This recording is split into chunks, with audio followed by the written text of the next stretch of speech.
Happy New Year and welcome to the FASA Leadership Lounge, where we dive into the policies shaping the work of Florida's school leaders. I'm Michelle White, Executive Director of the Florida Association of School Administrators. And I'm Jessica Janasiewicz, lobbyist for FAFSA and several school districts across the state of Florida. Well, welcome back, and we hope that all of our listeners had a relaxing holiday break and are now ready to tackle the second half of the school year. Yes, and we hope that the rest of the school year is successful and will go by quickly. It'll be May before we know it for sure. But of course, before we can even think about the end of the school year, there's still a lot of work to be done, especially since the Florida legislative session starts tomorrow. And we hope that you have made plans to come to Tallahassee in a couple of weeks to join us for the Advocate 26 conference and be part of the process. Advocate will be a great event, as it always is. We have some amazing speakers for the legislative briefing and a lot of appointments set to meet one-on-one with legislators. That's right. But before we get going on session and Advocate, we've got one fun fact to share about the Florida legislative session. So if you watch the House and Senate chamber sessions tomorrow on the Florida channel, you will see all of the desks covered in flower arrangements. Jessica, do you know why there are all of the flowers on the desks? I do. It is the tradition with the flowers on the desk did not start as a welcome gift, like a lot of people would assume, which of course would make some sense. But it actually happened decades ago in the old Capitol. So if you visited Tallahassee, that's the building in front of our current Capitol building. Right before session, the floors were repainted, and the smell of the chemicals from the paint was so awful and it wouldn't go away.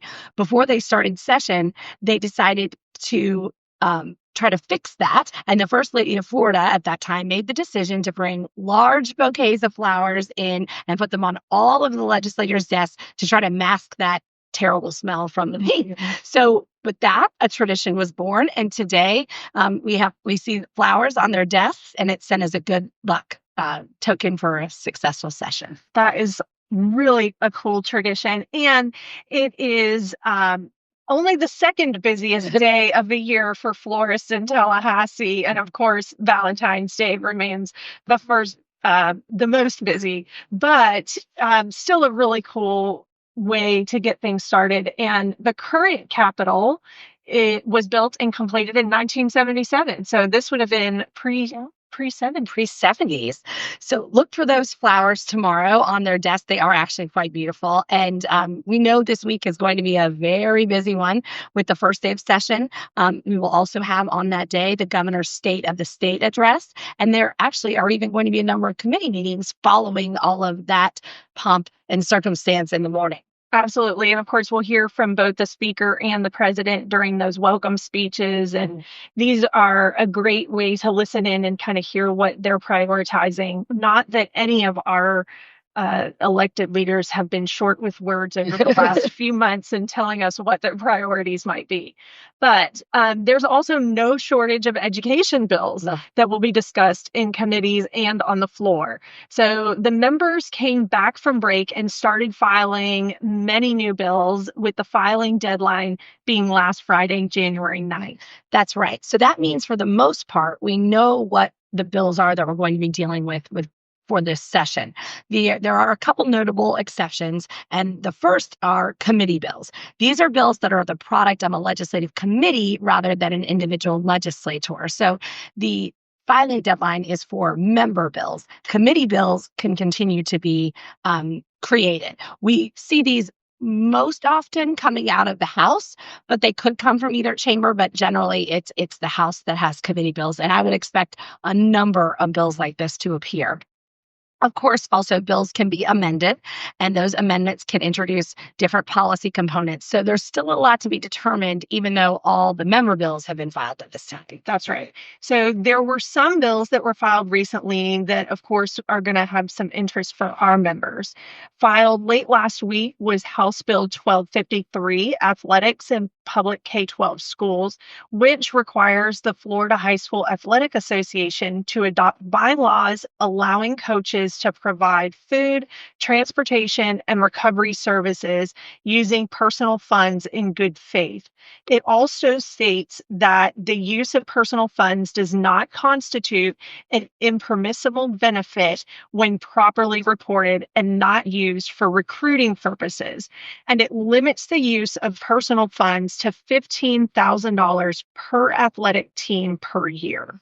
And this is in response to some activity that we saw occur actually in 2025, and the High School Athletic Association got involved. It was in the news a good bit, and so this is in response to that. We'll see what happens with that.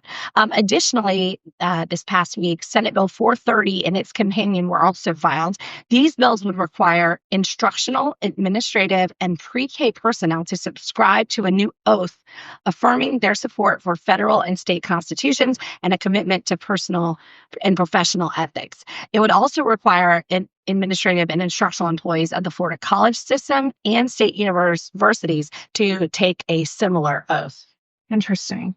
So, Senate Bill 1170 that was filed would add a requirement for the Office of Reimagining Education and Career Health to provide 8-year net earnings data comparing a high school graduate with industry certification and a comparable associate degree after deducting attendance costs and financial aid. It would also require each district school board to vote on a policy providing video cameras in self-contained special education classrooms at the request of a parent, and would prohibit schools or districts from concealing the identity of an employee in any video footage and ensure that audio is included alongside the recording.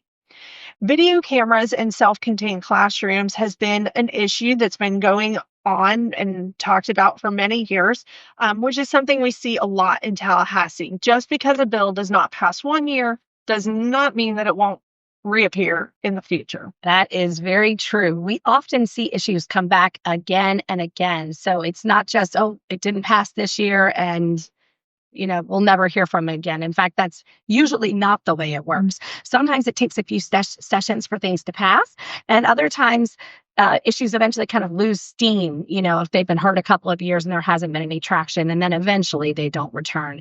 Another interesting thing to watch during the first week of session is what, if any, bills will be heard on the floor this week. By hearing them in the first week, it signals to everyone that they are a priority for that particular chamber. So if we see a bill in the House next week that's going to be heard, we know that more than likely that is showing us that it's a speaker priority. Same thing for the Senate. It would be a priority for the Senate president. Yeah, and we saw that, of course, a couple years ago, most notably House Bill 1, right, named House Bill 1 with intention. It was passed on the first day. Yeah. So we'll see. We definitely have talked in the past about some priorities on the Senate side in particular that we may see ready to go for that first day of session.